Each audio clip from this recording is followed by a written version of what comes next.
삼성전자 노조 4만 명이 거리로 쏟아져 나왔는데 왜 월가의 큰손들은 오히려 삼성전자를 쓸어담고 있을까? 미친 거 아니냐고? 아니야, 우리가 모르는 게 있는 거야. 오늘 영상 끝까지 보면 파업 뉴스에 속아서 바닥에 주식 던지는 일은 절대 없을 거야. 안녕?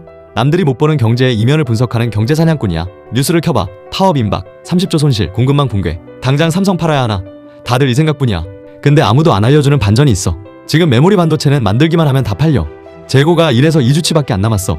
여기서 삼성이 파업으로 물량을 못 만들면 계약 끊을까? 천만의 말씀.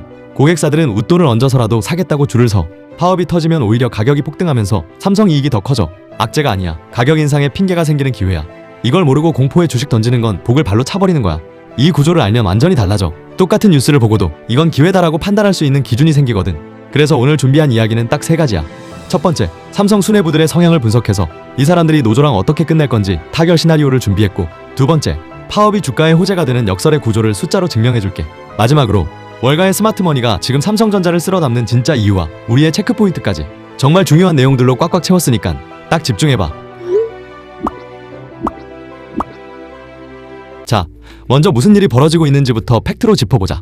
4월 23일 경기도 평택 삼성전자 캠퍼스 앞 왕복 8차선 도로 1km 구간이 검은 조끼를 입은 사람들로 완전히 뒤덮였어. 삼성전자 노동조합 4만 명이 거리로 쏟아져 나온 거야.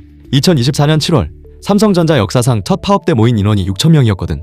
2년 만에 6배 넘게 불어난 거지. 이 노조는 올해 초 조합원 수가 7만 4천 명을 넘기면서 삼성전자 창사 이래 최초로 과반 노조 지위를 확보했어. 4월 15일에 고용노동부가 공식 확인 절차를 끝냈고 이로써 법적 근로자 대표 자격을 가지게 된 거야. 쉽게 말하면 예전에는 노조가 목소리만 낼 수 있었다면 이제는 법적으로 회사랑 협상 테이블에 앉을 자격이 생긴 거지. 근데 핵심은 이 사람들이 왜 거리로 나왔느냐야. 노조의 요구는 딱 2가지야. 하나, 지금 연봉의 50%로 제한된 성과급 상한선을 완전히 폐지해라. 둘, 회사 영업이익의 15%를 성과급 재원으로 명문화해라. 이게 무슨 말인지 쉽게 풀어볼게. 올해 삼성전자의 예상 연간 영업이익이 약 300조 원이거든. 15%면 45조 원이야. 삼성전자 국내 임직원이 약 12만 5천 명이니까 단순 계산하면 1인당 평균 3억 6천만 원. 반도체 부문만 따로 계산하면 1인당 5억 원이 넘어가. 반면에 사측은 뭘 제안했냐면 사업용어로 반도체 부문을 DS 부문이라고 하는데 이 DS 한정으로 영업이익의 10% 이상을 성과급 재원으로 쓰겠다. 그리고 DS 부문이 국내 1위를 달성하면 경쟁사 이상의 보상을 해주겠다고 했어. 근데 노조 측은 이걸 일회성 보상이라면서 거부한 거야. 제도 자체를 바꿔서 명문화해달라는 게 핵심이거든. 그래서 최승호 노조위원장이 이렇게 말했어. 18일을 멈추면 18조 원의 공백이 생긴다. 이것이 숫자로 볼 수 있는 우리의 가치다. 합의가 안 되면 5월 21일부터 6월 7일까지 18일간 총파업에 돌입한다는 거야. 자, 여기까지만 들으면 아, 노조가 욕심 부리는 거네 하고 끝낼 수 있어. 근데 이 파업 뒤에 숨겨진 진짜 구조를 이해하려면 삼성이라는 회사의 역사와 지금 경영진이 어떤 사람들인지를 알아야 해. 이걸 알면 이 파업이 어떻게 끝날지, 그리고 투자자인 우리가 어떻게 대응해야 할지가 보여. 자, 그럼 삼성전자라는 회사의 노사관계가 어떻게 여기까지 왔는지부터 짚어보자. 삼성 창업주 고 이병철 회장님은 내 눈에 흙이 들어가기 전에는 노조를 인정하지 않겠다고 공언하신 분이야. 실제로 삼성은 창업 이후 80년이 넘도록 무노조 경영을 철칙처럼 지켜왔어. 노조가 없는 대신 임직원 복리후생을 최고 수준으로 올려서 노조가 필요 없게 만든다는 논리였지. 고 이건희 회장님도 이 기조를 이어가셨어.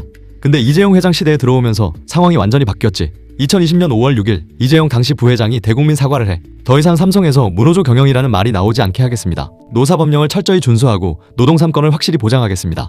삼성 82년 역사에서 총수가 직접 나서서 무노조 경영 종식을 선언한 건 이때가 처음이야. 이건 단순한 립서비스가 아니라 글로벌 기업이 되려면 ESG, 그러니까 환경, 사회, 지배구조 기준을 맞춰야 하는 시대적 흐름을 읽은 거야. 이재용 회장은 어떤 사람이냐면 하버드 MBA 출신이고 글로벌 빅테크 CEO들과 직접 네트워크를 쌓는 타입이야. 세세한 실무보다는 큰 판을 짜는 데 집중하는 스타일이지. 최근에도 중국 개발 포럼에 참석해서 AI와 전장 부문 협력을 논의했어. 이건희 회장 타계 후 12조 원이 넘는 상속세를 납부했고 작년에는 계열사 합병 관련 재판에서 무죄도 받았어. 이런 성향을 보면 이재용 회장이 직접 나서서 노조의 압박에 굴복할 가능성은 낮아. 대신 전문 경영인 체제가 원칙에 입각한 합리적 타협점을 찾도록 마쿠에서 지원하는 방식을 택할 거야. 그럼 실제로 삼성전자의 실무를 쥐고 흔드는 핵심 인물들은 누구고 이 사람들이 어떻게 움직일지가 관건이야. 첫 번째 인물, 전영현 부회장, 반도체 부문 총책임자야. 이 사람은 2024년 5월 삼성 반도체가 위기였을 때 구원투수로 등판한 인물이거든. 메모리 사업부장과 삼성 SDI CEO를 거치면서 기술도 알고 사업도 아는 실용주의자야.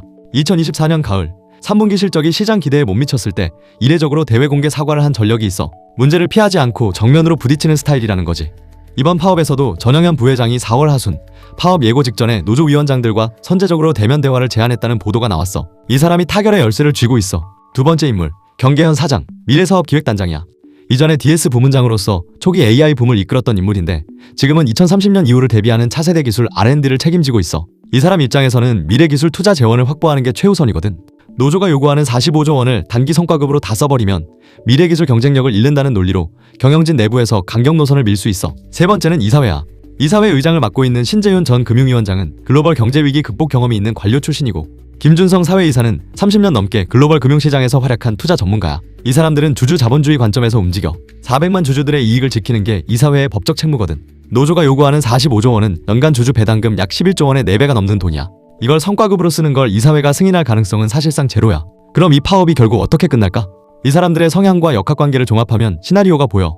핵심만 말하면 이래. 노조의 영업이익 15% 요구는 협상력을 극대화하기 위해 던진 앵커링. 그러니까 일부러 높게 부른 가격이야. 부동산 거래할 때 매도자가 시세보다 높게 호가를 부르는 것과 같은 전략이지.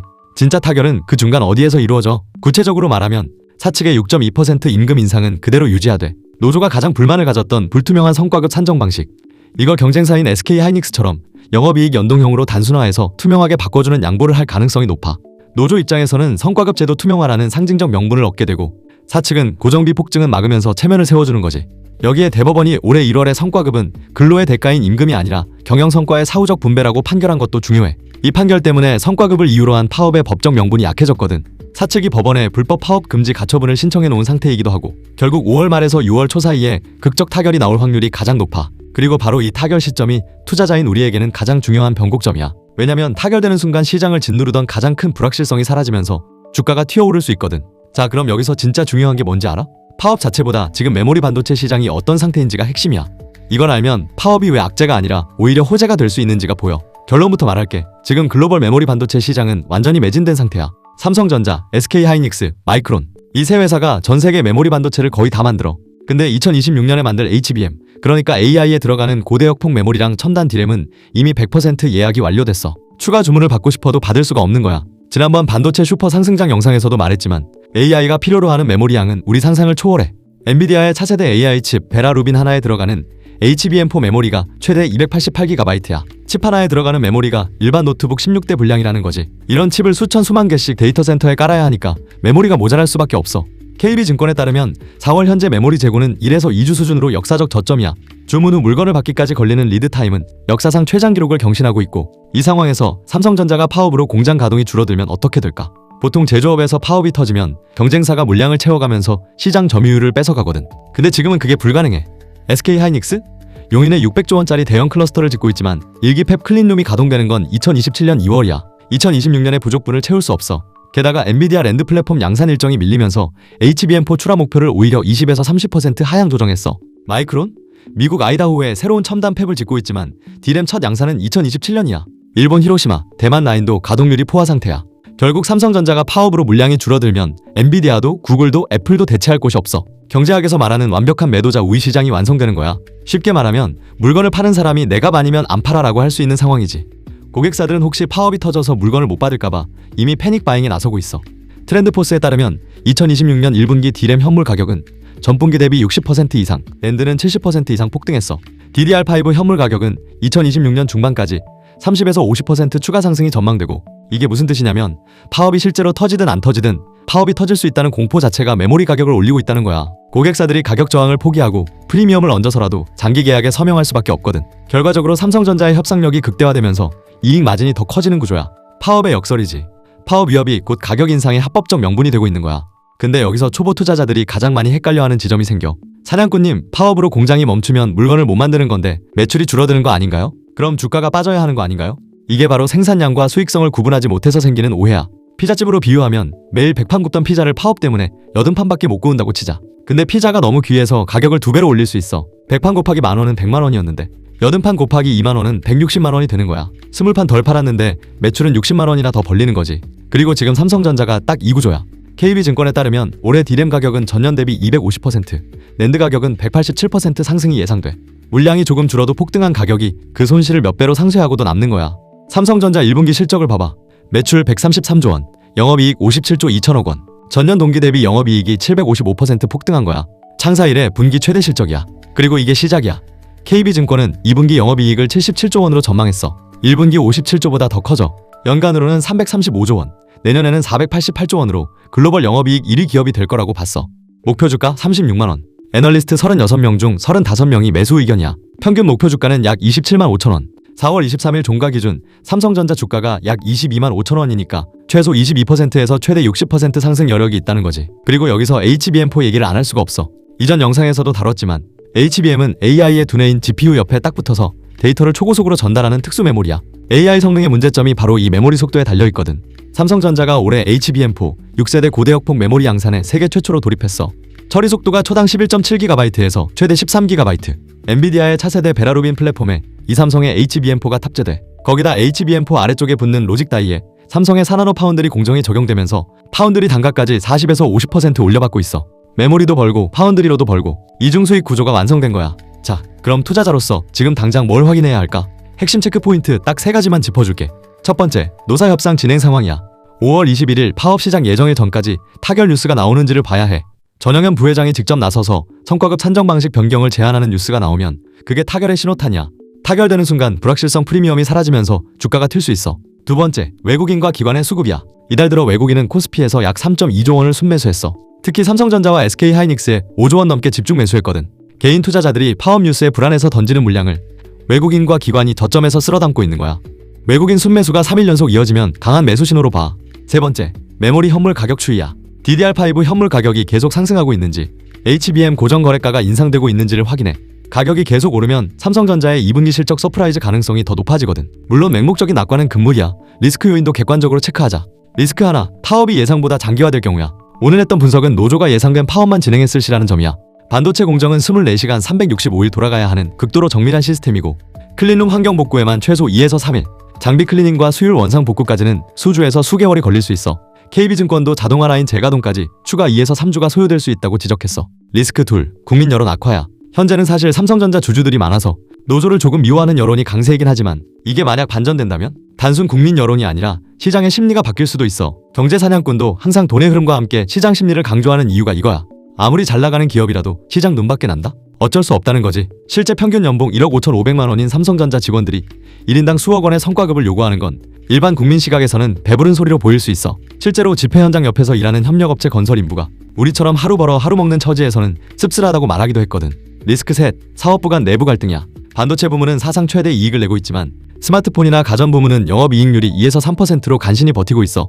전사노조다 보니 반도체 부문 중심의 과도한 보상 요구에 다른 사업부 직원들이 반발할 수 있고 이 내부 분열이 노조 집행부의 동력을 떨어뜨릴 수 있어. 리스크넷, 중동 지정학적 리스크와의 겹침이야. 미국 이란 긴장이 아직 완전히 해소되지 않은 상태에서 삼성 파업까지 겹치면 글로벌 투자 심리가 동시에 악화될 수 있어. 실제로 2에서 3월에 호르무즈 해협 위기로 외국인이 66조 원을 순매도했던 기억이 아직 생생하잖아. 근데 여기서 반드시 짚어야 할 역사적 맥락이 있어.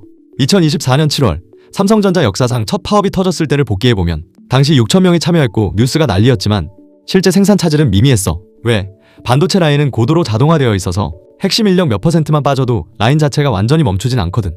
사측이 안전보호시설 인력 약 5%, 그러니까 전체 직원 12만 8천 명 중 핵심 인력만 정상 출근시키면서 최소한의 라인 가동을 유지했어. 결과적으로 주가는 파업 전후로 일시적으로 흔들렸다가 곧 원래 궤도로 복귀했지. 이번에는 규모가 6배로 커졌지만 반도체 공정의 자동화 비율도 2년 전보다 훨씬 높아진 상태야. 노조 측이 주장하는 하루 1조 원 손실은 전체 영업이익을 365일로 나눈 단순 계산이지 파업으로 인한 실제 생산 차질과는 다르다는 점을 기억해야 해. 자, 그럼 온갖 리스크까지 다 짚어봤는데 결국 이 판에서 승자는 누가 될까? KB증권은 이렇게 분석했어. 삼성전자는 2026년 335조 원, 2027년 488조 원의 영업이익을 달성하며 글로벌 영업이익 1위 기업으로 도약할 것이다. 지금은 매수의 시간이다. 그리고 맥쿼리, 글로벌 투자은행이야. 삼성전자 목표 주가를 24만 원으로 제시하면서 이렇게 말했어. 메모리 부족 심화로 전체 IT 공급망이 제한을 받고 있다. 삼성전자가 공급자 우위 시장에서 수혜를 입을 것이다. 이게 바로 월가를 움직이는 거대 자본, 스마트머니의 진짜 시각이야. 개인 투자자들이 파업 뉴스에 공포에 질려 주식을 던질 때 외국인은 그 물량을 저점에서 고스란히 쓸어담고 있어. 4월에만 외국인이 삼성전자를 2조 3천억 원어치 순매수했거든. 딱 현실적인 그림 하나만 머릿속에 넣어도 5월 말에서 6월 초 노사 타결 뉴스가 나온다. 시장을 짓누르던 파업이라는 불확실성이 사라진다. 동시에 1분기 57조, 2분기 77조라는 압도적 실적이 눈앞에 펼쳐져 억눌려 있던 주가가 이 펀더멘털을 반영하면서 본격적인 상승 랠리가 시작되는 거야. 주식시장에는 유명한 격언이 있어. 소문에 사서 뉴스에 팔아라. 근데 이번은 반대야 공포에 팔지 말고 타결에 사라. 파업이라는 공포가 가장 극에 달하는 시점이 바로 가장 싸게 살 수 있는 기회 될 수 있다는 거야. 여기서 더 큰 그림까지 마지막으로 찝어주고 오늘 영상 마무리할게. 지금 벌어지고 있는 건 단순한 노사 분쟁이 아니야. 삼성전자가 반도체 역사상 가장 큰 돈을 버는 시대에 진입하고 있다는 거야. 1분기 영업이익이 57조인데 이건 전분기 20조에서 185% 뛴 숫자야. KB증권은 4분기에는 107조까지 갈 수 있다고 봤어. 분기 영업이익 100조 원. 이건 대한민국 역사상 어떤 기업도 도달한 적 없는 영역이야. 엔비디아랑 영업이익 차이가 30조 원밖에 안 나는데 시가총액은 엔비디아의 19%에 불과해. 이 괴리가 좁혀지는 과정이 바로 주가 상승의 동력이야. 지금 파업 뉴스에 흔들리는 건 나무만 보고 숲을 못 보는 거야. 숲의 방향은 명확해. AI 시대의 메모리 반도체는 절대 대체 불가능한 핵심 자원이고 삼성전자는 그 자원의 세계 1위 공급자야. 이건 단기 이슈로 바뀌지 않는 구조적 해자. 쉽게 말하면 경쟁자가 따라올 수 없는 성벽이야. 정리할게. 워런 버핏이 평생 한 가지만 반복해서 말했어. 다른 사람들이 두려워할 때 탐욕을 가져라. 지금이 딱 그때야. 4만 명이 거리에 나오고 뉴스는 온통 파업과 30조 손실을 외치고 있어. 개인 투자자들은 공포에 질려 주식을 던지고 있지. 근데 그 물량을 누가 주워 담고 있어?